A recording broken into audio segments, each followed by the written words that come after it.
तो यार जैसा कि मैंने आपको हमारी पिछली वीडियो के अंदर बताया था कि आपके सीयूटी एग्जाम की नोटिफिकेशन आ चुकी है, जिसमें एग्जाम डेट भी कंफर्म कर दी गई है और आपके पास लगभग 60 से 65 दिन अभी बच रहे हैं। इस टाइम पर काफी सारे बच्चे मुझे मैसेज कर रहे थे कि क्या भैया इस 2 महीने में प्रिपरेशन करके इस एग्जाम को क्रैक करना पॉसिबल है, और अगर पॉसिबल है तो हमें क्या एक स्ट्रेटेजी फॉलो करना चाहिए, इस पर आप एक रोड मैप वीडियो बना दो। और इसके अलावा इस एग्जाम का सिलेबस भी वापस से चेंज किया गया है, तो उस पर भी हम इस वीडियो में बात करेंगे। तो ओवरऑल ये वीडियो आपके लिए काफी ज्यादा यूजफुल होने वाली है, तो हम इस वीडियो को स्टार्ट करते हैं। तो यार सबसे पहले जल्दी से मैं आपको इस एग्जाम का पैटर्न बता देता हूं। तो यहाँ पर आपके पास टोटल 75 क्वेश्चंस होंगे, जिनको सॉल्व करने के लिए आपको 90 मिनट्स मिलेंगे। एक क्वेश्चन राइट करने पर आपको 4 नंबर दिए जाएंगे और एक क्वेश्चन रॉन्ग करने पर आपका 1 नंबर काटा जाएगा। अब हम सिलेबस पर बात कर लेते हैं, क्योंकि कंप्यूटर का सिलेबस वापस से चेंज किया गया है। तो आपके सिलेबस में टोटल 3 सेक्शन होने वाले हैं। सबसे पहला मैथमेटिक्स, दूसरा रीजनिंग और तीसरा कंप्यूटर। मैथमेटिक्स में अलजेब्रा, कैलकुलस और कोऑर्डिनेट ज्योमेट्री, ये 3 टॉपिक्स आएंगे। ट्रिग्नोमेट्री आपके सिलेबस का पार्ट नहीं है। इसके अलावा अगर आपको टॉपिक वाइज सारा सिलेबस जानना है कि आपके अलजेब्रा के अंदर कौन कौन से टॉपिक्स हैं, कैलकुलस के अंदर कौन कौन से टॉपिक्स हैं, उसके लिए आप हमारे टेलीग्राम चैनल पर जा सकते हो। वहां पर आपको एक पीडीएफ मिलेगी सिलेबस की, जहां पर आपको टॉपिक वाइज पूरा सिलेबस देखने को मिल जाएगा। तो अब मुझे उम्मीद है आपको सिलेबस की पीडीएफ मिल गई होगी और टॉपिक वाइज आपने सारा सिलेबस देख लिया होगा। तो अब आपको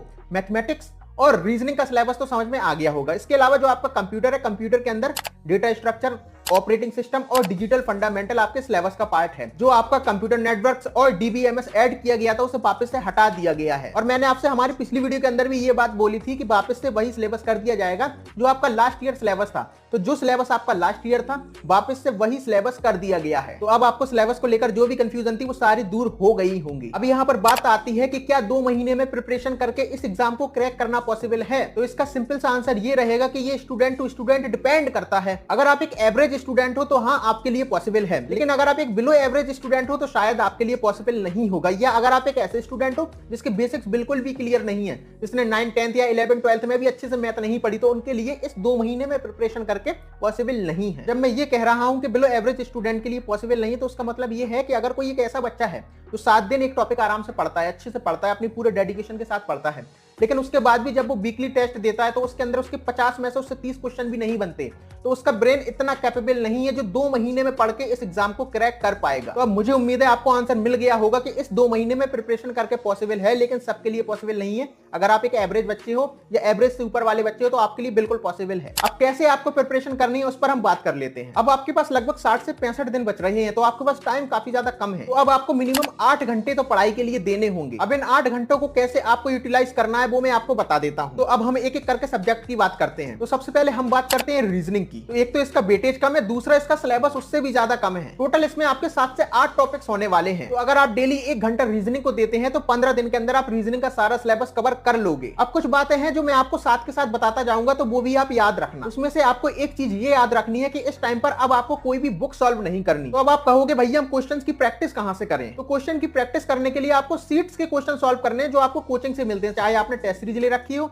या कोई कोर्स वगैरह ले रखा हो, तो वहां पर आपको सीट्स मिलेंगी, तो उन सीट्स को आपको सॉल्व करना है। तो अब आपको सीट्स क्यों सॉल्व करनी है और बुक क्यों नहीं सॉल्व करनी, क्योंकि जब आप बुक में क्वेश्चन सॉल्व करने जाओगे तो आपको वहां पर मिक्स क्वेश्चंस मिलेंगे, और जब आप क्वेश्चन सॉल्व करना स्टार्ट करोगे तो आपसे कुछ क्वेश्चन नहीं बनेंगे और आप डिमोटिवेट हो जाओगे। तो इसलिए आपको सीट्स सॉल्व करनी है, क्योंकि वहां पर आपको उसी तरीके से क्वेश्चंस मिलेंगे जैसे आज जो भी आपकी क्लास हुई, तो उस क्लास में जो भी पढ़ाया गया उसी के हिसाब से आपको सीट मिलेगी। तो आपके साथ ये नहीं होगा कि आप वो क्वेश्चन सॉल्व कर रहे हो जिसकी थ्योरी आपने पढ़ी ही नहीं, तो इससे आप डिमोटिवेट नहीं होगे। तो इसलिए आपको सीट्स के क्वेश्चन सॉल्व करने हैं। और दूसरी बात आपको ये याद रखनी है कि आपको कोई भी टॉपिक यहाँ पर बहुत ज्यादा डेप्थ में नहीं पढ़ना। उसके 2 रीजन है। सबसे पहली बात तो आपके पास टाइम कम है, और दूसरी बात ये कि जो आपका सीयूटी का एग्जाम होता है ना, इसमें क्वेश्चंस का लेवल निमसेट के कंपैरिजन में काफी ज्यादा कम होता है, तो इसलिए आपको बहुत ज्यादा डेप्थ में नहीं पढ़ना। तो इस तरीके से आप रीजनिंग कवर कर सकते हो। अब आपके दिमाग में एक क्वेश्चन होगा भैया हम रीजनिंग कहां से पढ़ें। तो अगर आप सेल्फ स्टडी कर रहे हो तो आपको हमारे टेलीग्राम चैनल के अंदर एक पोस्ट मिलेगी जिसमें मैंने आपको सारी प्लेलिस्ट शेयर की है, जहां से आप अपना पूरा सिलेबस कवर कर सकते हो। तो आप टेलीग्राम चैनल पर जाओ और वहां से जाकर इन प्लेलिस्ट को एक्सेस कर लो। और अगर आप सेल्फ स्टडी नहीं कर रहे, आपने कोई कोर्स वगैरह ले रखा है, तो वो और भी ज्यादा बेहतर चीज है। और कोर्स वगैरह को मैं यहाँ पर बेहतर इसलिए बोल रहा हूँ क्योंकि उसका सिंपल सा रीजन ये है कि एक तो आपके पास टाइम कम बचा है, और सेल्फ स्टडी के साथ एक प्रॉब्लम ये आती है, जब आप वो वीडियो लेक्चर्स देखोगे ना जो यूट्यूब पर पड़े हैं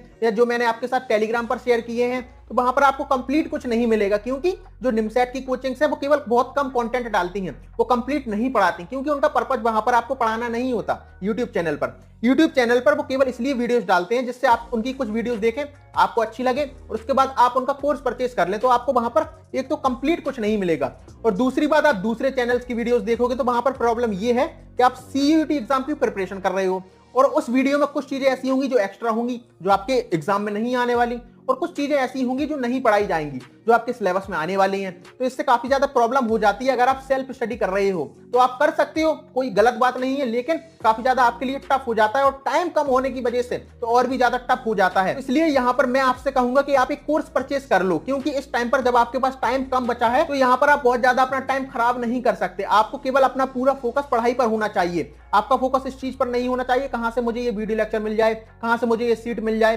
तो आपका पूरा फोकस पढ़ाई पर होना चाहिए। और जब ये टाइम कम बचा है तो कोचिंग वाले भी बहुत कम प्राइस में आपको कोर्स दे रहे हैं, यानी कि 3 से 4 हजार में आपको कोर्स मिल जाएगा।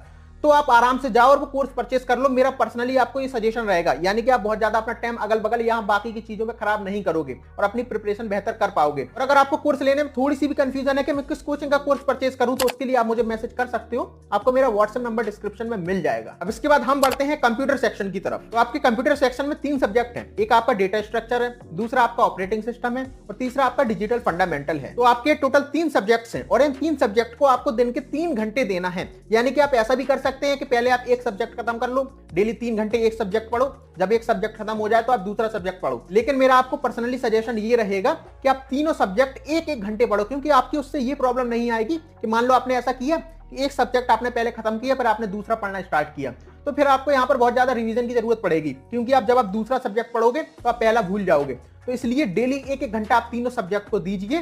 तो ऐसा करने से आपका टाइम से सिलेबस भी कवर हो जाएगा और ऐसे में आप दूसरा सब्जेक्ट भूलोगे भी नहीं। और सेम अगर आप सेल्फ स्टडी कर रहे हो तो जैसा कि मैंने रीजनिंग के लिए आपको प्लेलिस्ट दी थी, उसी तरीके से हमारे टेलीग्राम चैनल पर आपको कंप्यूटर के लिए भी प्लेलिस्ट मिल जाएंगी। और कंप्यूटर के लिए जो मैंने आपको प्लेलिस्ट दी है वहां पर आपको वन शॉट वीडियोस मिलेंगी, यानी कि बहुत डेप्थ वाली वीडियोस मैंने आपको नहीं दी है, क्योंकि आपके सीयूटी एग्जाम के अंदर बहुत डेप्थ में कंप्यूटर नहीं पूछा जाता। क्योंकि आपको ये पता होना चाहिए आपका ये ऑब्जेक्टिव पेपर है और ऑब्जेक्टिव पेपर में किस तरीके के क्वेश्चंस पूछे जाएंगे। तो आपको उसी तरीके से पढ़ना, ना कि बहुत ज्यादा पढ़ना है, ना कि बहुत कम पढ़ना है, आपको अपने पेपर के हिसाब से पढ़ना है। तो उन वन शॉट वीडियोस को देखकर पहले तो आप अपना सिलेबस कवर कर सकते हो और उसके बाद जब ये कोचिंग वाले होते हैं ना जिनके यूट्यूब चैनल्स हैं, तो यहाँ पर ये कुछ सिलेबस पढ़ाएंगे आपको, तो वहां से आप क्वेश्चंस देख सकते हो कि किस तरीके के ऑब्जेक्टिव क्वेश्चन पूछे जाते हैं। तो वहां से आपको एक आइडिया लगेगा। और दूसरी बात, जैसा कि मैंने आपको बोला, आप एक कोर्स परचेस कर लो, वहां पर आपको सारी चीजें पढ़ा दी जाएंगी। और उसके अलावा आपके ऑब्जेक्टिव पेपर में जिस तरीके के क्वेश्चंस आने हैं उसी तरीके के क्वेश्चंस को मद्देनजर रखते हुए आपको वहां पर कोचिंग में पढ़ाया जाएगा। और आपको वहां पर अलग से क्वेश्चंस भी दिए जाएंगे, यानी कि अलग से 300-400 क्वेश्चन, 500 क्वेश्चन हर सब्जेक्ट के दिए जाएंगे, जिससे जो क्वेश्चन आपको दिए हैं वहीं से आपके सारे क्वेश्चंस आएंगे। तो यहां से आप सारा सिलेबस आराम से कवर कर पाओगे। तो मेरा आपको, जैसा कि मैंने आपको पहले बोला, पर्सनली सजेशन है कि कोर्स ले लो। यहां पर ये मत सोचो कि मेरे 3 से 4 हजार रुपए खर्च हो जाएंगे, क्योंकि यहां पर आप अपने ऊपर इन्वेस्टमेंट कर रहे हो, इसमें आपको ज्यादा नहीं सोचना है। अब इसके बाद हम बढ़ते हैं मैथमेटिक्स की तरफ। और उन 8 घंटों में से जो 4 घंटे बचे थे वो आपको मैथमेटिक्स को देना है। अब आपकी मैथमेटिक्स टोटल 3 सेक्शन के अंदर बटी हुई है। सबसे पहले अलजेब्रा, इसके बाद दूसरा आपका कैलकुलस और तीसरा कोऑर्डिनेट ज्योमेट्री। तो आपकी मैथमेटिक्स में टोटल जितने भी क्वेश्चंस आएंगे उसमें लगभग 49% आपके आएंगे अलजेब्रा से, उसके बाद 28% आएंगे आपके कैलकुलस से और 23% आएंगे आपके कोऑर्डिनेट ज्योमेट्री से। तो आप अलजेब्रा को 25 दिन के अंदर कवर करने का ट्राई करना, इसके बाद कैलकुलस को 20 दिन देना और कोऑर्डिनेट ज्योमेट्री को 15 दिन के अंदर कवर कर लेना। अब इसके बाद एक सवाल और जो बच्चे सबसे ज्यादा पूछते हैं कि भैया कौन से टॉपिक के क्वेश्चन सबसे ज्यादा आते हैं, कौन से टॉपिक्स ऐसे हैं जिनके कम क्वेश्चंस आते हैं, तो वो भी मैं आपको यहाँ पर बता देता हूँ। और जो मैं ये बताने वाला हूँ वो मैं आपको प्रीवियस ईयर के बेसिस पर बता रहा हूँ। तो आपको ये बिल्कुल भी नहीं करना कि अगर इस टॉपिक के क्वेश्चन लास्ट ईयर ज्यादा आए थे तो वो टॉपिक मैं अच्छे से पढ़ूंगा और बाकी टॉपिक अच्छे से नहीं पढ़ूंगा, क्योंकि जो आपके सिलेबस में है उसमें से कुछ भी आ सकता है। लेकिन अगर आपके पास ऐसी सिचुएशन आ जाती है कि आपके 2 टॉपिक्स अभी बचे हुए हैं, जिसमें से एक टॉपिक ऐसा है जिसके लास्ट ईयर 3-4 क्वेश्चन आए थे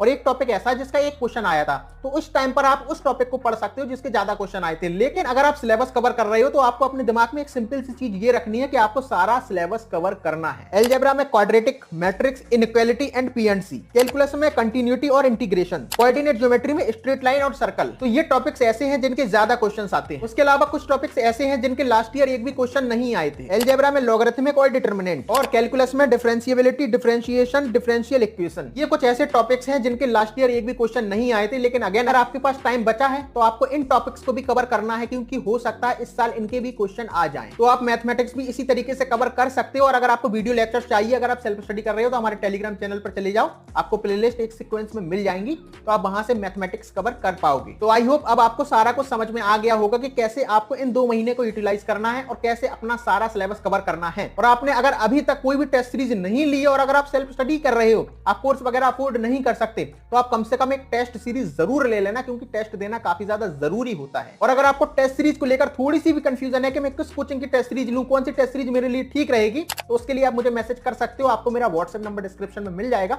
जहां पर मैं आपको बता दूंगा कि किस कोचिंग की टेस्ट सीरीज आप ले सकते हो। तो अब मुझे उम्मीद है आपको सारा कुछ समझ में आ गया होगा कि किस तरीके से आपको प्रिपरेशन करनी है। और अगर आपके दिमाग में अभी भी ये डाउट आ रहा है कि मेरे पास तो केवल 2 महीने हैं, इस 2 महीने में मेरा होगा या नहीं होगा, तो मेरी एक सिंपल सी बात आप याद रखो कि अगर आप प्रिपरेशन नहीं करते तब तो 100% है कि आपका सिलेक्शन नहीं होगा, क्योंकि आप प्रिपरेशन ही नहीं कर रहे। लेकिन अगर आप प्रिपरेशन करते हो तो बहुत ज्यादा चांसेस हैं कि आपका सिलेक्शन हो जाए, यानी कि पॉसिबल है। तो इसलिए अपने ऊपर भरोसा रखो, सेल्फ डाउट नहीं करो, और 2 महीने अगर आप डेडिकेशन के साथ पढ़ लेते हो, सारी चीजें दिमाग से निकाल देते हो, और मैंने आपसे बोला 8 घंटे, यानी कि मिनिमम 8 घंटे, ज्यादा से ज्यादा 10 घंटे, 12 घंटे, 14 घंटे पढ़ने का ट्राई करो। अगर आप 2 महीने डेडिकेशन के साथ 10 घंटे, 12 घंटे, 14 घंटे पढ़ते हो तो बहुत ज्यादा चांसेस हैं आप ये एग्जाम क्रैक कर लोगे। तो इसलिए ज्यादा मत सोचो, बिल्कुल भी सेल्फ डाउट मत करो और आराम से प्रिपरेशन स्टार्ट करो।